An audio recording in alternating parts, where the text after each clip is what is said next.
شروع اللہ رب العزت کے بابرکت نام سے جو دلوں کے بید خوب جانتا ہے۔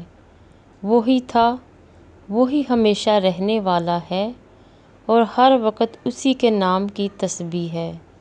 اللہ کرے آپ کی زندگی میں ہزاروں خوشگوار صبحیں طلوع ہوں اور اللہ تعالیٰ آپ کو ہر ایک چیز سے نوازے جس میں خیر و برکت، عزت، راحت اور سکون ہو۔ آمین ثم آمین یا رب العالمین۔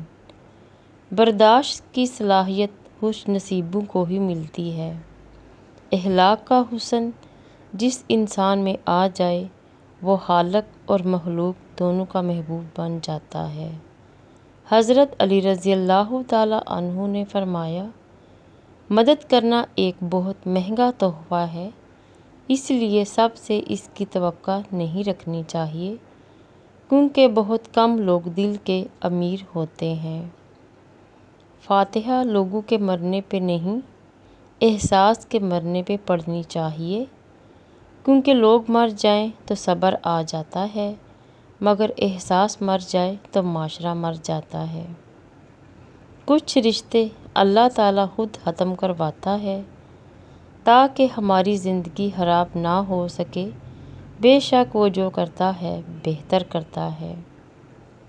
انسان کتنا عجیب ہے، دوسروں کو تکلیف میں دیکھ کر کہتا ہے جیسی کرنی ویسی بھرنی، اور جب خود تکلیف میں ہوتا ہے تو کہتا ہے آزمائش تو اللہ تعالیٰ کے محبوب بندوں پہ آتی ہے۔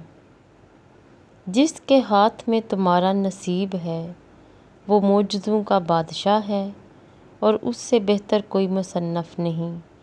وہ کہانی کا ہر رخ جب چاہے جہاں چاہے موڑ سکتا ہے، وہ نصیب کا ہر لفظ بدل سکتا ہے اور زندگی کا ہر پہلو تمہاری چاہت کے مطابق بنا سکتا ہے۔ تم اس کی مان جاؤ، وہ تمہاری مان جائے گا انشاءاللہ۔ اللہ نگہبان۔